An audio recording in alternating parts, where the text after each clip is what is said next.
Hi, my name is Avery Mascoll, and today I'll be talking about conflict in the workplace. And I make specific reference to one conflict I would have had to navigate as a part of my team.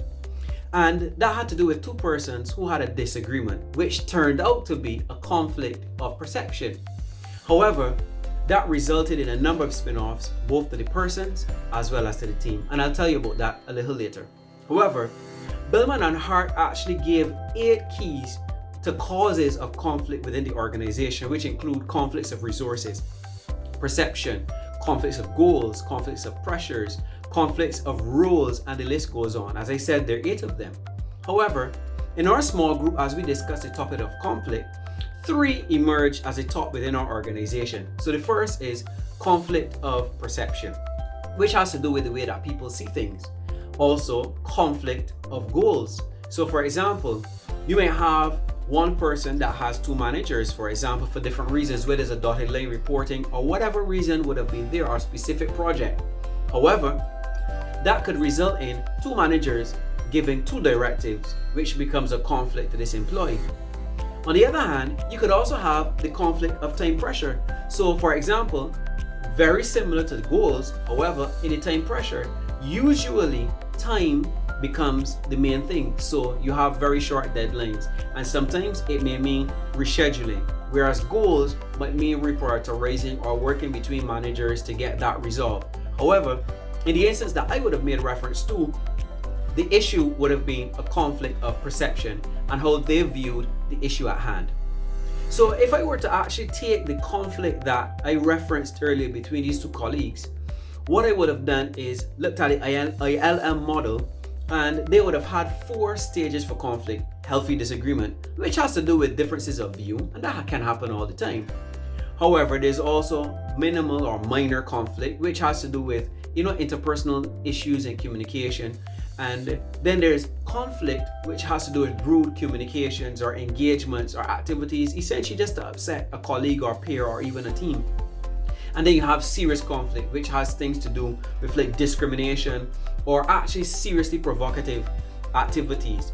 And the list can go on under each of these areas, but as we discuss them, these are generally from the least to the most conflicting type scenario. In my case, it was a full-fledged conflict where people started to give rude comments and essentially high words were being thrown around in the office.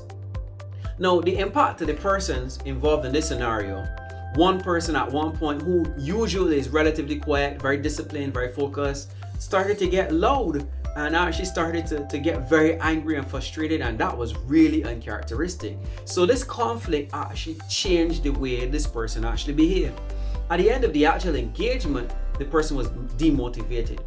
On the other hand, the other person who was a conflicting party, they tend to be, just making loose comments and, just kind of stoking the fire. To some extent, it was rude and it was provocative.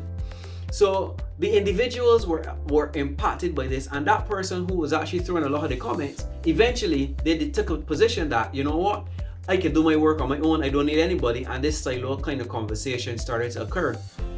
That actually emerged into team issues because now you're just getting the job done, but you don't want to talk to people, or you just work in your own space.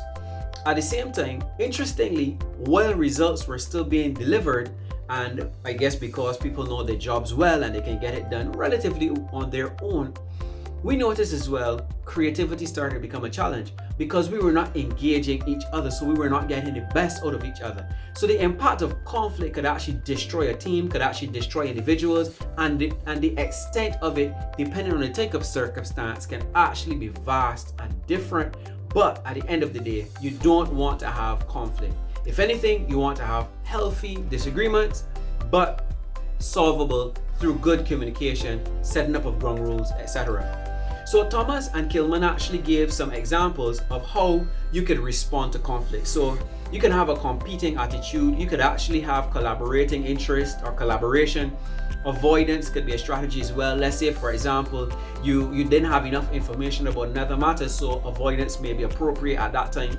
It could even be accommodating or even compromising, where, for example, you know that the person has another engagement but you know that you need them, so you work out, for example, vacation scheduling. So rather than taking 4 weeks, you take 3 weeks, and there are different ways that you could respond to conflicts and disagreements. However, in a particular scenario which I would have given rise to in my initial comment about these two employees having this disagreement, I would have noticed that 2 particular types of communication came up. One was a competing, where at some point in time I had to, as manager, lay down some ground rules and be definitive.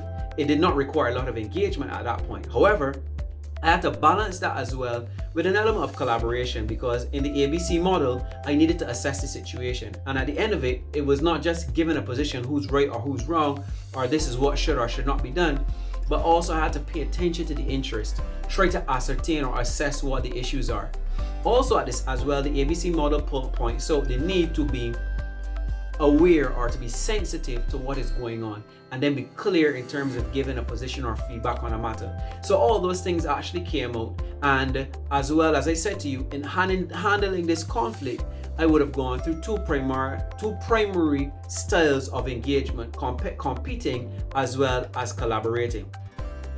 The interesting part about it though is that we need to minimize conflict. So in my case, what I've recognized as well that is helpful, I had to actually start to have more team meetings and engagement outside of not just work, but to do team activities, team building stuff. So we did more meeting, and we have scheduled meetings to share information. We have a very clear vision established. There are lots of clear processes, but we also had to establish not just meetings, but to tweak the objectives of our meetings as well.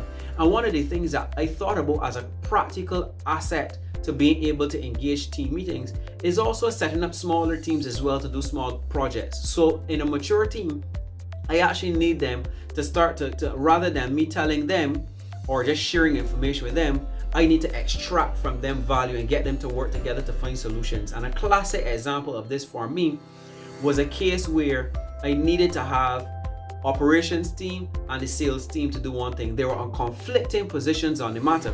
However, at the end of it, I was able to sit down and say, guys, you have 2 valid points. How can we find a creative solution? So minimizing conflict is understanding people's interests, but being able to put them together to be able to find a solution. And my final point is creating a culture of openness and honesty.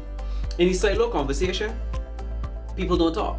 By the end of the day, if you don't talk, we're not able to resolve issues and establish common goals. So that needed to be addressed as well. So yes, I do have a clear vision. Yes, there are clear processes, but I believe there's some practical things on the daily activities that need to be established, and I will do that as a way to minimize conflict. So for me, I'm happy to report that even though this was a serious issue, those 2 persons eventually, interestingly, ended up hugging at the end of our conversation.